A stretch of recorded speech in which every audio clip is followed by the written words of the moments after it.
My name is Maxim Seidenspinner. Welcome to my channel Maximize Your Online Biz. On this channel you will learn all around business model Amazon FBA, how to sell physical goods on Amazon or other channels like your online shop, eBay, etc. In this video we will answer an essential question every online shopper has, and you need to answer this question right to the online shopper from purchasing your or a concurrent's product.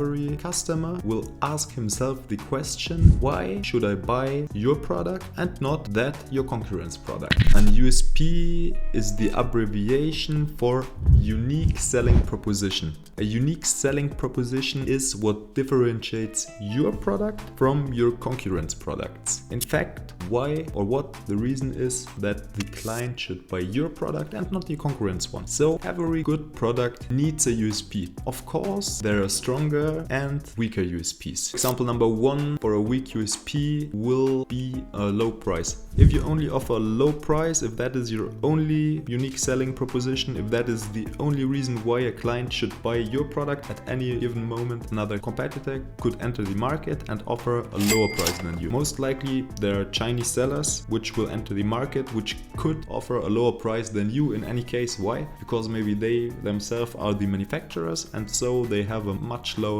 buying price than you will have, and so you will have no chance to compete in this market. That's one example for a weak selling proposition. Another weak USP would be a USP which is too complicated to understand for your client. If your client doesn't understand the USP, if he doesn't get it very easily, the USP is weak. Ideally, you want a USP which is very easily understandable, which you can portray in your first image, in your title image of your Amazon listing. So when the client scrolls down under his given keyword which he's searching for, he directly understands the USP even before clicking on your product, and it gets his attention, he clicks on the product, so this is great. If it is an easy USP, that is one of the best things. Weak USP number 3, it is not a real client's need. You think it would be useful for the client or it would be helpful for the client, but the client doesn't agree. You surely know the saying, the bait must be tasty for the fish and not for the angler. So often you think it is a great idea, but the client wouldn't, so you should always put in the first place your client's needs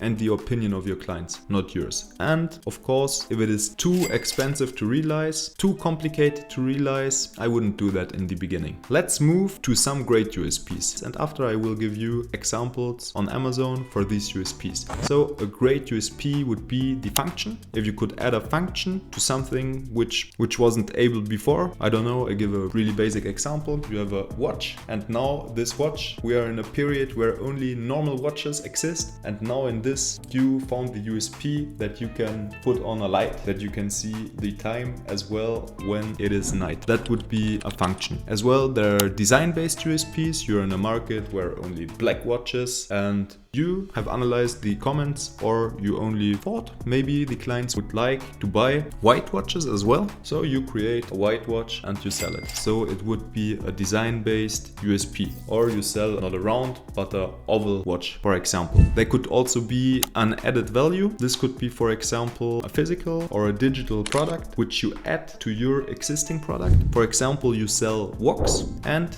you add a digital cooking book, for example, with receipts. This could be an added USP. A better marketing, you could create a better marketing. There are many listings, many niches on Amazon with a really poor marketing, only these photo on white. Maybe they don't even use all the 7 photos, they have no video, they have no great branding, they have no good bullet points. So this could be your chance as well. They have bad reviews, so this could be your chance to only make the better marketing your USP. And of course there could be the creation of a bundle. So there are only phones which are sold, maybe in one niche, and you create a bundle. You sell the phone plus display protection plus protection case, just to give you an example. Of course, these are all only examples for you to understand my point, to understand how these USPs could be created. Of course, the USPs I mentioned until right now, they weren't too great. Now on the screen, I will show you 3 examples for USPs. The first USP is about an added function, and so I tapped footrest. You know, this thing you put down below when you work in home office, etc. Here you can see directly to get a good posture, etc. And there I found one very interesting added function. See all the products, they are more or less the same, all about the ergonomic feature. And here is someone who has added one function, I think a very nice function. He has only added a little back here. He has displayed it as well very well in the first image. That's great. If you can display your USP in the first image, that's great. So there's only a little pocket here and you can put your feet inside. And so it's exactly the same product. You can sell it more expensive and you can just put your feet inside. And as you can see here with Helium 10, where you can track sales, etc. By the way, if you like my work, if you also would like to try Helium 10, the code maximize10 is below for a 10% lifetime reduction or 20% off in the first 6 months. You can click the affiliate link below. Here you can see in terms of sales, yeah, he's doing well right now. I think also it's more a seasonal product, a winter product. It's like, you know, when it's winter, your colder feet, you're working and the floor is cold. If you would have a nice bag like this where you can put your feet inside, I think that would be a game changer for many of us. And so here you can see the seasonality and you see, boom, very popular in the cold months. As you can see, 50 sales per day. It's a product which costs $40 to $50. So if you have a 50 sales per day, you have your $2,000, $60,000, $10,000, I think, in profit. So that's a great idea. Here, just added, thought a bit about what could I add and added a function. And number 2 as well, what I brought 3 examples. You have here the pepper grinder manual, and there you see there are many of these kind, and there are some which changed the design to something which you haven't seen every time. This one, Man Kitchen. Maybe it's a well-known brand, I think so. If not, it wouldn't cost $200, but they changed the design and they're doing great in terms of sales. There are also others I saw which changed the design a bit, like this one. It's a very uncommon design and he's doing great. 700 sales, so you can also change the design and that can help as well. Or this one, many examples where it just helps to add another design and another color. Design would be better if you do some extra work, and yeah, after it you can sell it. So this could be an example for USP. And another one which I found, when you tap wok, so you see here many woks, that's great. And there is one seller which created a bundle, so you do not only have the wok, you have as well some many things, but as you see, $1,000 in sales.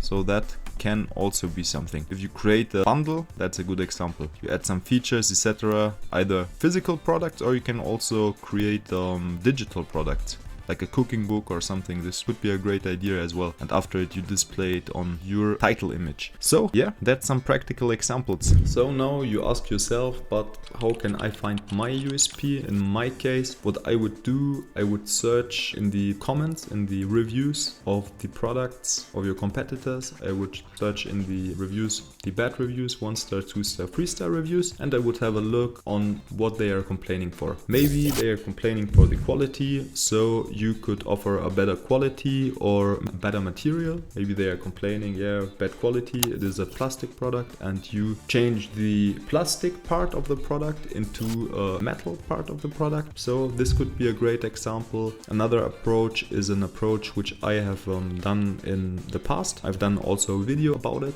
on how to find a winning product or a winning niche. And in this approach, as well with Helium 10, you search for niches with a high search volume, but little sales which are done in this niche. And so you can do the conclusion that nobody really has understood the client's need. And even sometimes, which I have seen, are that there are, for example, product researchers. They've been searched black and gold nightstand in the searches, but no one is offering a black and gold nightstand. So you could be the first to offer a black and gold nightstand. That's only one example, or maybe there are other ones. Maybe there's some kind of t-shirt and you see there are no sales, and after you could also think a bit critic. Oh, all of these t-shirts, they are not really good looking, so you could develop something else. As always, you can also have a look on if you're selling in Amazon Europe, on Amazon.com, TikTok, etc., Pinterest. If you find other ideas which aren't proposed on the marketplace where you would like to sell. Only have a look if the products are patented. That's very important, because sometimes if someone has a great idea which no one had before, they will patent their product idea, and so if you would like to sell this same product, it will get banned from Amazon fast. Hope this video was helpful for you. See you next time. Thank you for watching. If you enjoyed the video, if you learned something, please like and subscribe. Leave a comment below to answer any question. I will answer them on my next videos. And thank you. Have a productive day, evening, and bye bye.